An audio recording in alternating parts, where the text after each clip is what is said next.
Naramdaman ng Metro Manila at iba pang karatig lungsod ang hagupit ng bagyong Glenda. Ayon sa NDRRMC, umakyat sa 6 ang nasawi sa pananalasa ng bagyo. Mahigit 80% rin ng mga consumers ng Meralco ang nawalan ng kuryente. Kinansela rin ng Malacanang ang pasok sa mga tanggapan ng gobyerno sa National Capital Region at ilang pang lalawigan na apektado ng bagyo. Nag-uulat si Benj Bond NDRRMC Live. Kathy, umakyat na nga sa 6 ang bilang ng patay sa pananalasa ng bagyong Glenda at sa kabila nito binigyang diin ng mga otoridad ang kahandaan at pagkatuto ng marami nating kababayan at ang epektibong mga hakbang ng pamahalaan bilang susi sa mababang casualty sa nagdaang kalamidad. Nakilala ang ika-6 na nasawi sa bagyong Glenda na si Barangay San Juan sa Taytay, Rizal. 6 rin ang sugatan, 2 sa NCR, 2 sa Region 1 at 2 naman sa Region 5. Karamihan sa mga biktima ay nabagsakan nitong ilang mga debris gaya ng mga poste ng kuryente at ng mga puno na pinatumba nga ng malalakas na hanging dala ng bagyong Glenda. Isa naman ang naiulat na nawawala sa Iloilo City at patuloy na pinaghahanap ng mga otoridad. Mag-alas 3 ngayong hapon nang magsagawa mga opisyal ng NDRRMC at iba pang ahensya ng aerial inspection sa ilang bahagi ng Metro Manila. Malugod na ibinalita ng mga ito na walang malaking pinsala at pagbahang idinulot sa rehiyon ang bagyong Glenda. Ayon kay DPWH Secretary Rogelio Singson, nadaraanan ng lahat ng mga lansangan at daan sa Metro Manila, Region 1, 2 at 8. Hindi naman madaanan ng ilang kalsada sa Region 3, 4A, 4B at 5 dahil sa mga nagbagsakang poste ng kuryente, puno at ilang mga naitalang pagbaha. Malaki rin ang bahaging ginampanan ng Flood Control Master Plan ng ahensya kung saan patuloy ang ginagawang paglilikas sa mga pamilyang nasa mga daanan ng tubig sa Metro Manila at iba pang lugar. Kaugnay naman ng pinsala sa infrastruktura, sinabi ni Secretary Singson na inuuna nila ang clearing operations bago ang damage assessment upang matukoy ang kabuuang halaga ng pinsala. Sa tala naman ng Department of Social Welfare and Development, umabot na sa 96,803 na pamilya o katumbas ng 462,000 na mga individual ang bilang ng mga pamilyang apektado ng bagyo kung saan pinakamarami sa mga ito ay mula 5.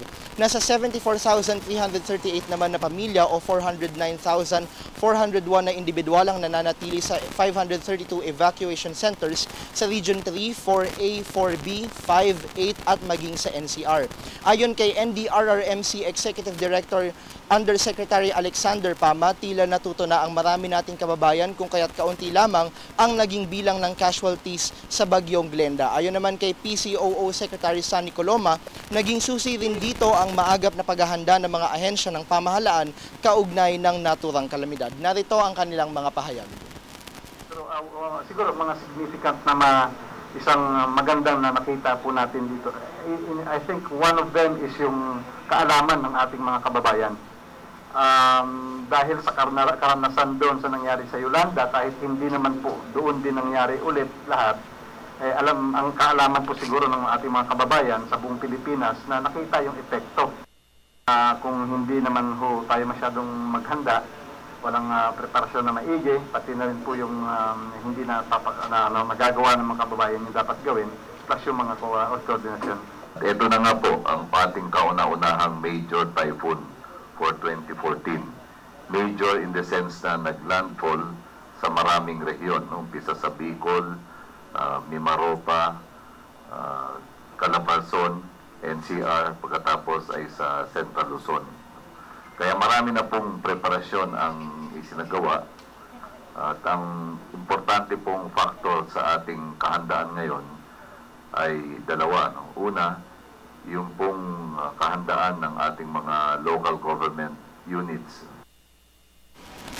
Kasi kumpara kanina nga umaga kung saan talagang binayo ng malakas na hangin at malalakas na pag-ulan ang Metro Manila, ay ngayon mas kalmado na nga yung panahon dito nga sa rehiyon, lalo sa bahagi ng NDRRMC kung saan dito kami mismo ay nakaranas ng hagupit ng bagyong Glenda. Napakalakas ng mga hangin at talagang pinatumba niya yung ilang mga puno dito. Samantala, kaugnay naman sa kanselasyon ng klase sa ilang mga lugar ayon sa NDRRMC ay magdedepende sa ilalabas na weather bulletin o public storm warning signals ng Pag-asa. Ito nga anunsyo ng suspensyon ng klase at maging ng pasok sa mga tanggapan ng gobyerno sa ilang mga lugar dito sa ating bansa.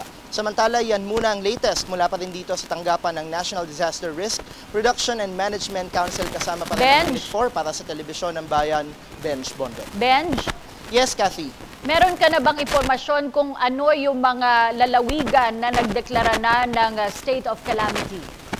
Well, ayon sa ating press con kanina, may ilan na nga nagdeklara ng mga lalawigan ng state of calamity. Ito yung mga lalawigan ng Albay, Camarines Norte at ito nga ng Cavite. Kathy? Okay, maraming salamat sa iyong ulat, Benj Bondo.